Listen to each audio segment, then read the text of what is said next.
Hello students. आज हम लोग जनरल ऑर्गेनिक केमिस्ट्री के लेक्चर 37 में डिस्कस करेंगे हाइपर कंजुगेशन पर, यानी हाइपर कंजुगेशन का part 4।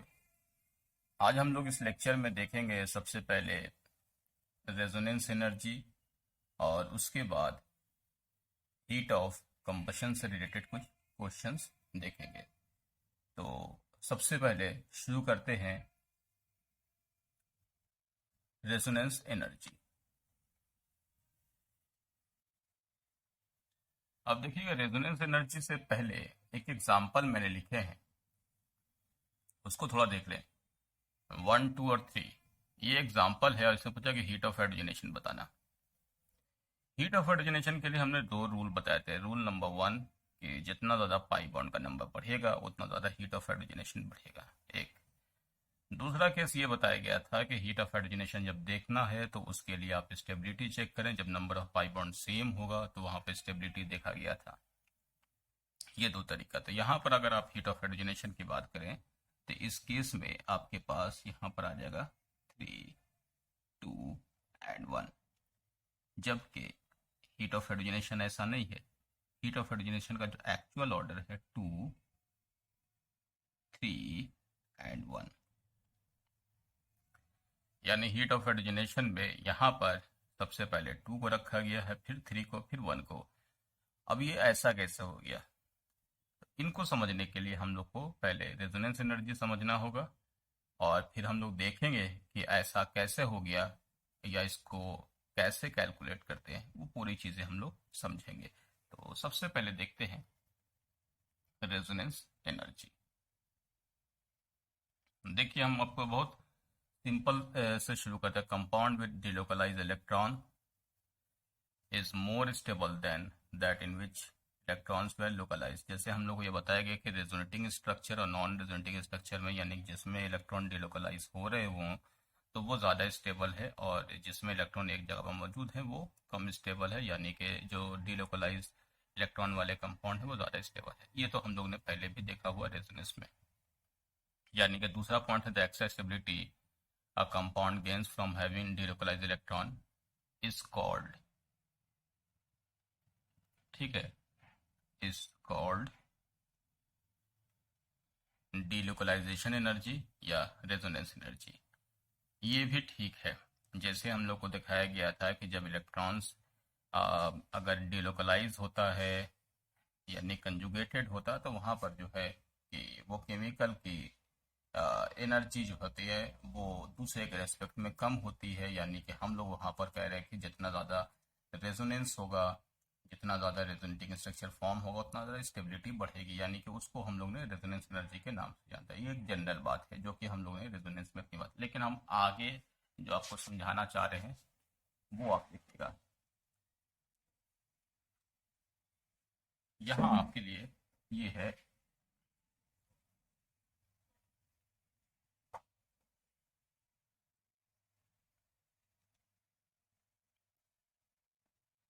the difference in energy between the actual molecule and the Lewis structure of the lowest energy is called resonance energy। इसका मतलब ये है difference in energy between the actual molecule. ये actual molecule का मतलब ये hybrid की बात हो रहा है। याद है ना आपको, हमने दो तरीके के स्ट्रक्चर की बात की थी। एक वो स्ट्रक्चर था जो रेजोनेटिंग स्ट्रक्चर था, और दूसरा था हाइब्रिड, जो जितने भी कंट्रीब्यूटिंग स्ट्रक्चर का मिक्सचर है था, जिसको हम लोगों ने रियल स्ट्रक्चर कहा था। तो actual molecule and Lewis structure the lowest energy is called resonance energy.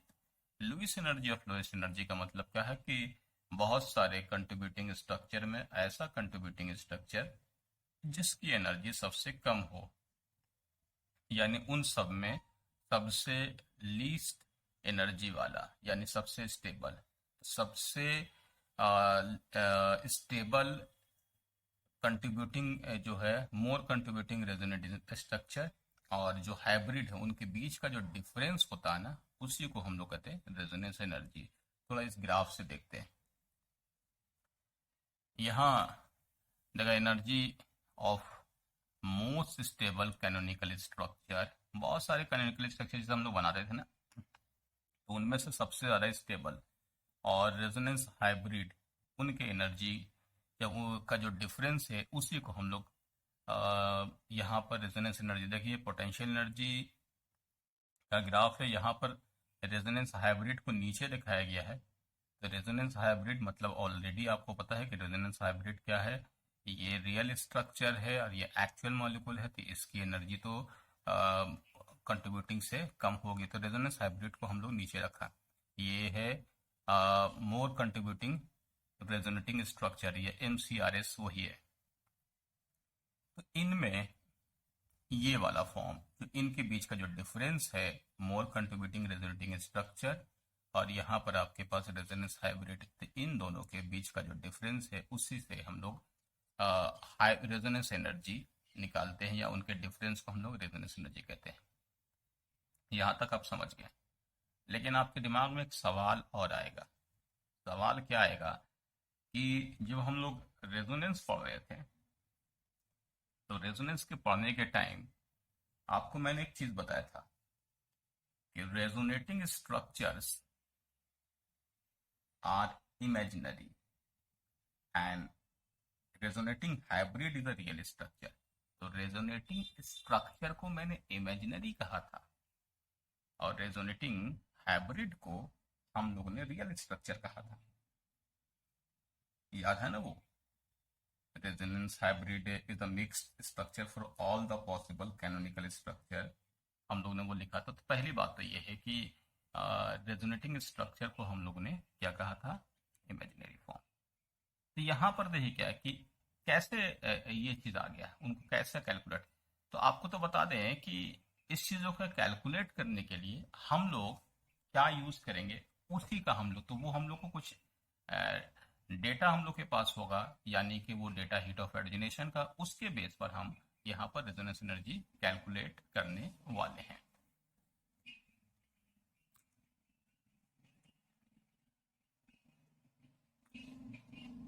तो देखिए यहाँ आपके पास क्या है कि केमिकल है, यहाँ पर साइक्लोहेक्सीन केमिकल H2 ऐड किया, यहाँ पे ये बना -28.6 किलो कैलोरीज पर मोल जो है, यानी कि -120 किलो जूल पर मोल एनर्जी रिलीज हो रही है। हीट ऑफ हाइड्रोजनेशन है ये, यहाँ पर 2 है तो यहाँ पर 2H2 लिख दिया, -55.6 है या -3232 किलो जूल पर मोल। यहाँ पर बेंजीन के साथ H2 है, डेल्टा H -49 किलो कैलोरीज पर मोल, 209 किलो किलो जूल पर मोल। एक्सपेक्टेड आपके पास -85.8 किलो कैलोरीज पर मोल यानी 360, ठीक है। जबकि यहाँ पर एक्चुअल है -49.8 किलो कैलोरीज पर मोल, यानी -49.8 मतलब क्या हो, -209, यही बोल रहे हो। बेंजीन का जो हीट ऑफ हाइड्रोजनेशन है वो आप ध्यान दीजिएगा कि जो एक्सपेरिमेंटल है वो -209 किलो कैलोरीज पर मोल है, जबकि इस केमिकल का -232 है, यानी अभी इसे मैंने कहा ना कि ये वाला इससे ज्यादा है। वो उसी को समझा रहे हैं कि ये डिफरेंस इतना कैसे आ गया, जबकि कायदे से एक चीज ये होना चाहिए कि इनकी जब हीट ऑफ हाइड्रोजनेशन की जब बात है कि एक में 120 किलो जूल पर मोल एनर्जी लगा, 2 में यहाँ पर 240 लगेगा, 3 में 360 यानी 360 लगना चाहिए।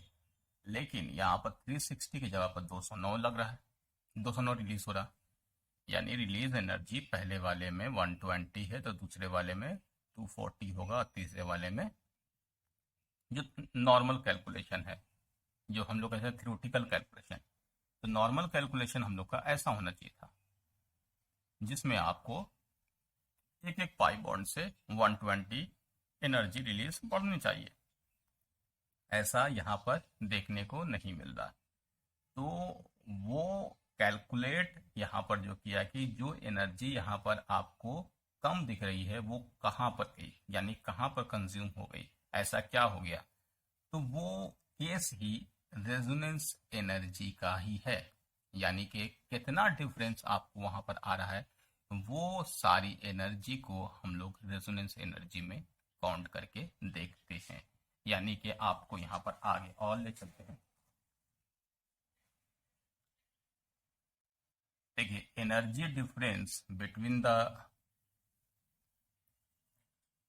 थ्योरेटिकली कैलकुलेटेड, जैसे अभी हमने यहाँ पर थ्योरेटिकली कैलकुलेटेड हमने मान लिया था कि एक अल्कीन के लिए 120 था, तो उसके बाद हम लोग ने ऐड करके 360 किलो जूल पर मोल दिया था। तो थ्योरेटिकली कैलकुलेटेड के बताएं, थ्योरेटिकली कैलकुलेटेड हीट ऑफ एडिजिनेशन मान लेते हैं। अभी हमें अगर बेंजीन का थ्योरेटिकली कैलकुलेटेड हम लोग के पास 360 है, and the hypothetically 135 and that of hypothetically, जैसा सही है ना, 120 को जोड़ दिया, for experimentally observe value for benzene. तो आपने कहा एक्सपेरिमेंटली ऑब्जर्व वैल्यू कितनी है, 209, और थ्योरेटिकली कैलकुलेटेड कितना है ये, तो 151 किलो जूल पर मोल, यानी 36 किलो कैलोरीज पर मोल। वो एनर्जी जो यहाँ पर आपको दिखा रहे हैं, वही को हम लोग रेजोनेंस के यानी रेजोनेंस एनर्जी के नाम से जानते हैं। तो कभी आपको रेजोनेंस एनर्जी निकालना होगा तो थ्योरेटिकली हीट ऑफ एडिजिनेशन में से आप एक्सपेरिमेंटल हीट ऑफ एडिजिनेशन जो दिया होगा उसको हटा लो, यानी माइनस कर लो, तो जो वैल्यू आएगी वो वैल्यू रेजोनेंस एनर्जी की आएगी। यानी आपके पास ये फॉर्मूला बन गया। ऊपर की पूरी चीज़ों से आपको बहुत ज़्यादा कंफ्यूज नहीं रहना, उसको याद रखना। आपको मेनली इस चीज़ों को बताने के लिए मैंने उतना ज़्यादा काम किया कि रेजोनेंस एनर्जी सीधा सीधी क्वेश्चन जब आपको देगा कि कैलकुलेट करना है, तो आपको दो चीज़ पर ध्यान रखना है कि थ्योरेटिकली हीट ऑफ एडिजिनेशन उसके कितने हैं, उसमें से एक्सपेरिमेंटल हीट ऑफ एडिजिनेशन को माइनस कर दो, जो भी वैल्यू आएगा वो आपके पास रेजोनेंस एनर्जी आएगा। एक एग्जांपल से हम लोग समझते हैं। एग्जांपल आपके पास ये है, कैलकुलेट द रेजोनेंस एनर्जी। ठीक है, रेजोनेंस एनर्जी आपको कैलकुलेट करना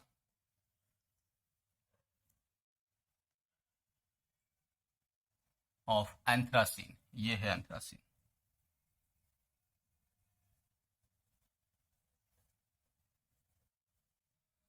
एंथ्रासीन का रेजोनेंस एनर्जी निकालना। अब देखिए यहाँ पर जो वैल्यू दिया हुआ है एक डबल बॉन्ड का, या -28.6 किलो कैलोरीज पर मोल दिया हुआ है।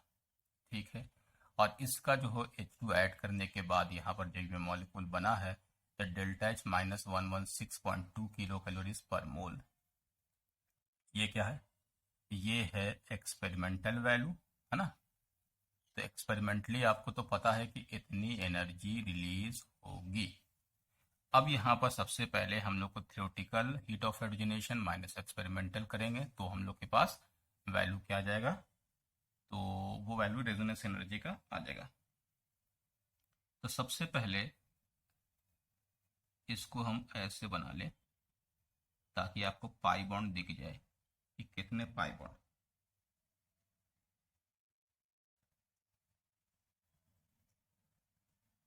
ठीक है, ये हो गया total 7 pi bond. 7 pi bond का मतलब कि 7 हाइड्रोजन यहाँ पर ऐड किया, निकल प्रेजेंस में हीट कर दिया, तो ये केमिकल बन गया।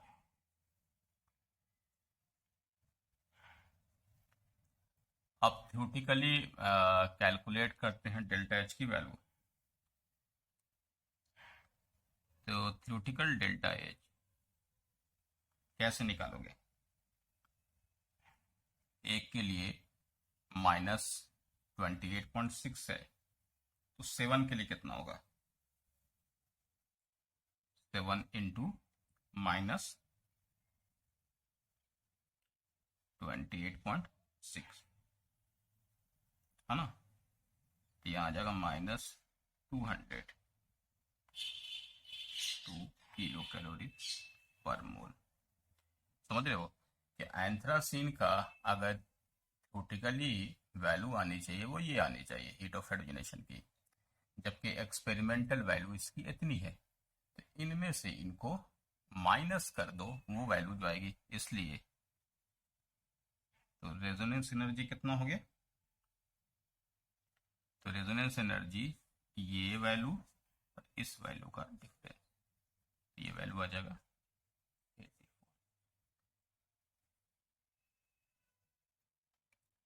तो आप समझ रहे हैं, तो ये सबसे मेन चीज़ यहाँ पर ये है कि हम लोग यहाँ पर किसी केमिकल का रेजोनेंस एनर्जी सिर्फ कैलकुलेट करना होगा तो हीट ऑफ एडिनेशन हम लोग को दिया रहेगा। हीट ऑफ एडिनेशन में जितने पाई बॉन्ड है उतने पाई बॉन्ड का आप जो है कि वहाँ पर हीट ऑफ एडिनेशन का थ्योरेटिकल वैल्यू निकाल लो। एक्सपेरिमेंटल वैल्यू क्वेश्चन में दिया हुआ होगा। इसके बाद क्या है कि थ्योरेटिकल और एक्सपेरिमेंटल के बीच में आप वहाँ पर डिफरेंस ले लो, जो वैल्यू आपके पास बचेगा जो आएगा वही होगा रेजोनेंस एनर्जी। तो इस तरीके से हम लोग रेजोनेंस एनर्जी कैलकुलेट कर लेंगे। अब हम लोग आते हैं नेक्स्ट पार्ट पर, जो है हीट ऑफ कंबशन। ठीक है, देखिए हीट ऑफ कंबशन में हमने डायरेक्ट लिख दिया है। वैसे आपको पहले अगर इसकी सिंपल वे में ये है कि किसी हाइड्रोकार्बन्स को अगर आप यहाँ पर ऑक्सीजन से रिएक्शन कराते हैं, रिएक्शन के बाद CO2 प्लस H2O बनता है, तो उसी तरीके से जिस तरीके से हाइड्रोजनेशन में हम लोग यहाँ पर किसी अल्कीन वाले फॉर्म में H2 जोड़ के अल्केन बनाते थे, यहाँ पर आपके पास कोई कंपाउंड है, कोई हाइड्रोकार्बन से, उस वाले केमिकल में हम लोग O2 के प्रेजेंस में यहाँ पर हीट करते हैं तो CO2 प्लस H2 बनता, साथ में एनर्जी रिलीज भी होती है। उस रिलीज एनर्जी को हम लोग हीट ऑफ कंबशन कर रहे हैं। तो हीट ऑफ कंबशन भी एक्सोथर्मिक प्रोसेस है, ये ध्यान रखें। तो यहाँ पर डिफिनेशन है, the heat evolve during the combustion of compound is known as HOC, यानी हीट ऑफ कंबशन। तो हीट ऑफ कंबशन में आपको वहाँ पर ऑक्सीजन के साथ रिएक्शन करा करके CO2 प्लस H2O बनाना होता, साथ में एनर्जी रिलीज होती है। तो उस रिलीज एनर्जी को हम लोग हीट ऑफ कंबशन के नाम से जानते हैं। कॉन्सेप्ट क्या है? Same. Heat of combustion is directly proportional to molecular mass या नंबर ऑफ कार्बन। अब आप ध्यान रखिएगा कि हीट ऑफ कंबशन के हीट ऑफ हाइड्रोजनेशन में हमने लिखा था क्या कि directly proportional to number of pi bond. जितना ज़्यादा पाई बॉन्ड होगा वहाँ पर हीट ऑफ हाइड्रोजनेशन उतना ज़्यादा होगा। तो यहाँ पर क्या है कि हम लोग यहाँ कहेंगे कि जितना ज़्यादा नंबर ऑफ कार्बन होगा उतना ज़्यादा हीट ऑफ कंबशन होगा, यानी कि मॉलिक्यूलर मास होगा। उसके बेस पर दूसरा ऑप्शन है हीट ऑफ कंबशन निकालने का दूसरा तरीका है heat of combustion inversely proportional to stability, same case जैसा हम लोग हीट ऑफ हाइड्रोजनेशन में देख रहे थे। तो हीट ऑफ कंबशन में जो स्टेबल कंपाउंड होगा तो इसकी हीट ऑफ कंबशन कम होगी। तो यहाँ पर भी ये एप्लीकेबल किसके लिए है? For same number of carbon. जब कार्बन का नंबर सेम होगा तो आपको यहाँ पर क्या देखना है कि कौन ज़्यादा स्टेबल है। जो ज़्यादा स्टेबल होगा उसका हीट ऑफ कंबशन कम होगा। तो यही 2 पॉइंट पर ध्यान रखना है।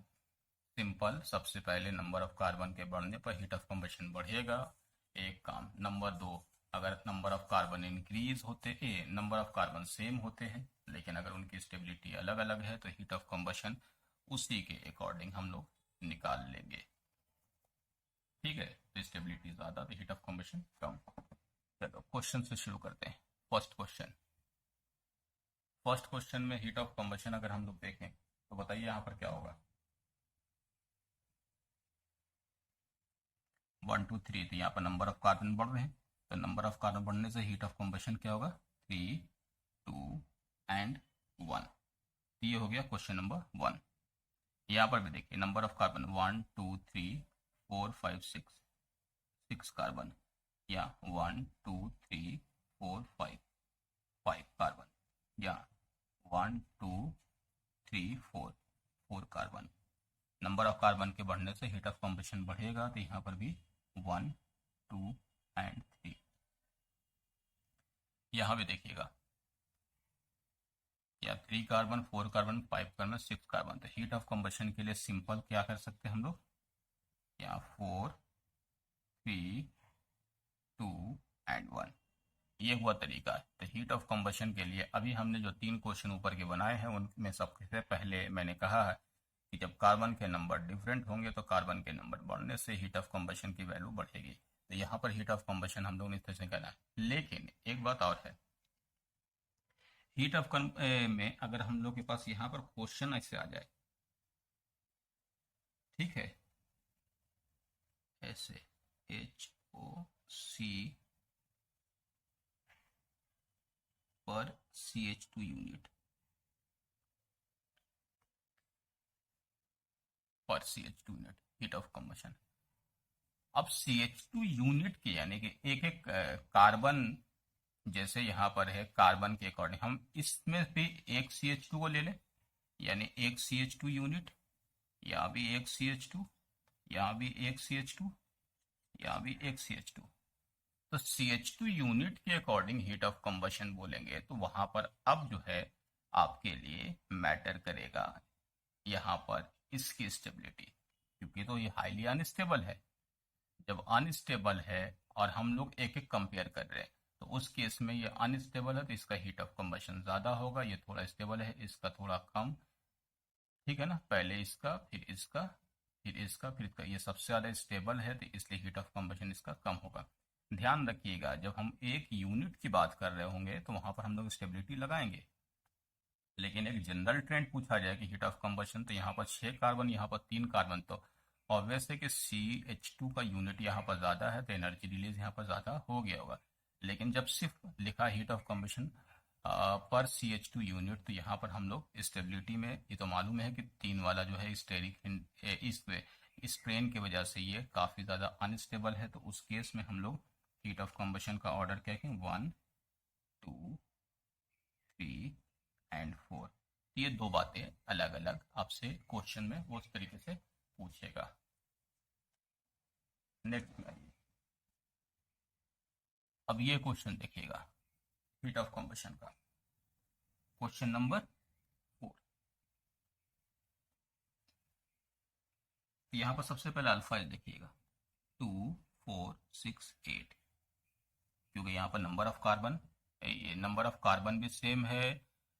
ठीक है, कार्बन यहाँ पर 8, यहाँ भी 8, यहाँ भी 8, तो यहाँ पर हम लोग स्टेबिलिटी देखेंगे 8 अल्फा H इस वाले में। अच्छा ये तो यहाँ पर कंजुगेटेड है तो ये तो ज़्यादा स्टेबल होगा ही। अब यहाँ पर ये दोनों नॉन कंजुगेटेड है तो अल्फा H यहाँ पर 1 और 1, अल्फा H यहाँ पर कितना हो गया 2 हो गया। तो हम पहले स्टेबिलिटी लिखते हैं, 2 लिख दिया और अल्फा H की वजह से यहाँ पर 1 हो जाएगा फिर 3 हो जाएगा, तो स्टेबिलिटी आपके पास क्या होगा 2 1 3। अब उसी का रिवर्स कर दो 2 1 3, ये हो गया आपके पास ऐसा है ना, तो ये हो गया स्टेबिलिटी का ऑर्डर। अब हम लोग आते हैं नेक्स्ट में 5 नंबर में। 5 नंबर में फिर से पहले स्टेबिलिटी देख लो, यहाँ पर आपके पास स्ट्रेन ज़्यादा है, यहाँ पर देखिए यहाँ पर 2, यहाँ पर 2, यहाँ पर 1, तो स्टेबिलिटी के लिए सबसे पहले तो यहाँ पर आप ले लो 2 नंबर को इन दोनों में। अब ये दोनों में यहाँ पर हाइपर कंजुगेशन कितना है 3 यहाँ से 2 यहाँ से, 5 अल्फा H और यहाँ पर अल्फा H कितना हो गया अल्फा H 1। अच्छा इन वाले में हम लोगों ने क्या किया, जैसे मैंने इससे पहले हाइड्रोजनेशन में भी इस्तेमाल किया सेम कॉन्सेप्ट, यहाँ पर 2 कार्बन sp2 है, यहाँ पर भी 2 कार्बन sp, यहाँ पर एक ही कार्बन है तो ये तो ज़्यादा स्टेबल होगा, यानी कि वहाँ पर स्ट्रेन कम होगा। तो 5 नंबर में बताओ स्टेबिलिटी का ऑर्डर क्या हो जाएगा 2 1 3, ऐसा हो जाएगा ना 2 1 3, तो ये ऑर्डर कैसे होगा 2 1 एंड 3। नेक्स्ट में अगर पूछा जाए इन दोनों में, यहाँ भी देखिए कार्बन का नंबर सेम है तो यहाँ पर इन दोनों में ये कंजुगेशन में है ये नॉन कंजुगेशन में, तो स्टेबिलिटी का ऑर्डर आप क्या बताओगे 2 ग्रेटर देन 1। तो कंबशन के लिए ऑर्डर क्या कर जाएंगे यहाँ पर ऐसा कर देंगे हीट ऑफ कंबशन का 2 ग्रेटर देन 1। ठीक है, चलो नेक्स्ट में आते हैं। अब देखिए 7 नंबर क्वेश्चन, ये देखिए बहुत बढ़िया क्वेश्चन है, इस वाले में बताओ कि किसका ज़्यादा होगा। सबसे पहले यहाँ पर अल्फा H देखते हैं, ये अल्फा H कितना है 3 3 6, अल्फा H 6, यहाँ भी अल्फा H 6 और यहाँ भी अल्फा H 6, कार्बन भी सेम है अल्फा H भी सेम है, तो अब बताओ कैसे देखेंगे। अब यहाँ पर देखिएगा कि इस वाले केमिकल में स्टेबिलिटी को पहले हम देख रहे हैं, यहाँ पर ये देखिए ये हाइड्रोजन है, ये हाइड्रोजन, ये है सिस, और ये देखिए ये ऐसा, ये है ट्रांस। सिस और ट्रांस में तो आपको पता है कि ट्रांस। अब यहाँ पर एक बहुत इंपॉर्टेंट चीज़ आपको उस टाइम नहीं दिखाया है, यहाँ पर एक कार्बन पर दो अगर लगा हुआ है तो वो ट्रांस से भी ज़्यादा स्टेबल होगा। इसमें एक चीज़ दिखाते हैं, ये वाला फॉर्म तो हम लोगों ने पहले डिस्कस किया हुआ है। तो ये देखिए, जैसे ही हाइपर कंजुगेशन के थ्रू यहाँ पर ये आएगा और ये वाला कार्बन हाइड्रोजन का बॉन्ड इस तरीके से आएगा, तो ये वाला फॉर्म ऐसे आ जाएगा, ये बॉन्ड यहाँ पर माइनस। कार्बेनाइन का फॉर्मेशन होगा 1 डिग्री कार्बन पर, 1 डिग्री कार्बन का कार्बेनाइन बहुत स्टेबल होता है। एक तो ये, दूसरा क्या है कि जब ये इलेक्ट्रॉन्स इस तरफ जा रहा होगा तो यहाँ पर रिपल्शन नहीं हो रहा होगा, इस तरीके से, ये इस तरीके से रेजोनेंस में जा रहा होगा, तो एनर्जी ऑलरेडी इसकी इससे भी कम होगी। तो यहाँ पर जो आपको स्टेबिलिटी का ऑर्डर निकालना होगा, तो आप लिखोगे 3, फिर यहाँ पर 2, फिर 1, ठीक है, 3 2 1। तो ये वाला चीज उल्टा कर दो, 1 सबसे ज्यादा हो जाएगा। 8 नंबर, 8 नंबर में 1 2 3 4 5, 1 2 3 4 5, 1 2 3 4। अब देखिए यहाँ पर क्या है कि इस वाले फॉर्म में ये सब में नंबर ऑफ कार्बन सेम है, सब कुछ सेम है, कार्बन भी सेम है, ब्रांचिंग अलग अलग है। तो ब्रांचिंग के अलग होने से वहाँ पर सिमेट्री, जैसे सिमेट्री आएगा उससे वैसे स्टेबिलिटी बढ़ेगी। तो हम यहाँ पर एक चीज़ और कर सकते हैं कि स्टेबिलिटी के लिए आप यहाँ पर एक और ऑप्शन लिखिएगा ब्रांचिंग का।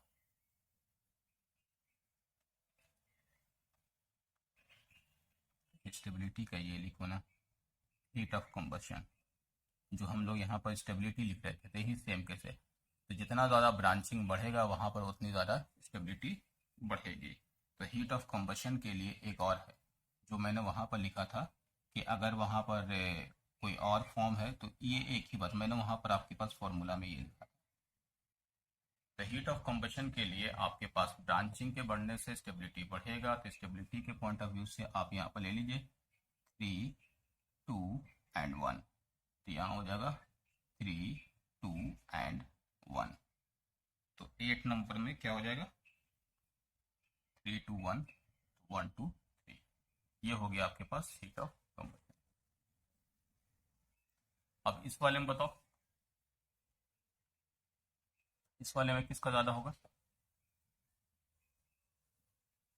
ब्रांचिंग यहाँ पर ज्यादा है, तो ब्रांचिंग ज्यादा 3 2 1, ये ना, यानी कि 1 2 3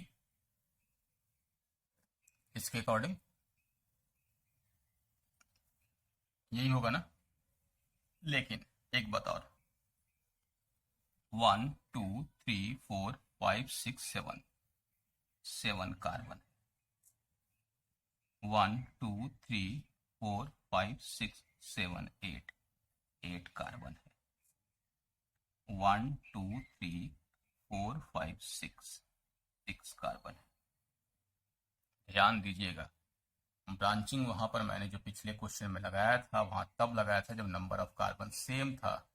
जब नंबर ऑफ कार्बन डिफरेंट है तो आपके पास एक तरीका बताया था कि जब कार्बन का नंबर डिफरेंट होगा तो कार्बन के नंबर बढ़ने से हीट ऑफ कंबशन बढ़ेगा। तो हीट ऑफ कंबशन का यहाँ पर जो ऑर्डर लगाइएगा तो यहाँ पर 2, यहाँ पर आपके पास 1 एंड 3 हो जाएगा, ठीक है, 2 1 और 3, ये हो गया। तो ये ध्यान रखिएगा, ये भी अच्छा क्वेश्चन था, ऐसा नहीं कि ब्रांचिंग लेकर के आप जो है कि इसको आगे कर देते हैं। खैर चलो 10 नंबर, ये भी देखो बहुत अच्छा क्वेश्चन है। सबसे पहले इसमें आपके पास क्योंकि सब कुछ 1 2 3 4 5 6 1 1 2 3 नंबर ऑफ कार्बन सेम है, सब कुछ सेम है, तो आपको यहाँ पर स्टेबिलिटी देखना पड़ेगा। स्टेबिलिटी के लिए सबसे पहले यहाँ पर देखिए कि डबल बॉन्ड है तो हाइपर कंजुगेशन देख लो। यहाँ पर कितना अल्फा एच, 2 2 4, अल्फा एच 4, यहाँ अल्फा एच कितना हो गया 3 और 2 5, 5 अल्फा एच। यहाँ अल्फा एच कितना है 2, यहाँ अल्फा एच कितना है 3 2 5 2 7 2 9, 9 अल्फा एच। यहाँ अल्फा एच कितना है 3 और 2 5। तो पहले स्टेबिलिटी का बताओ ऑर्डर,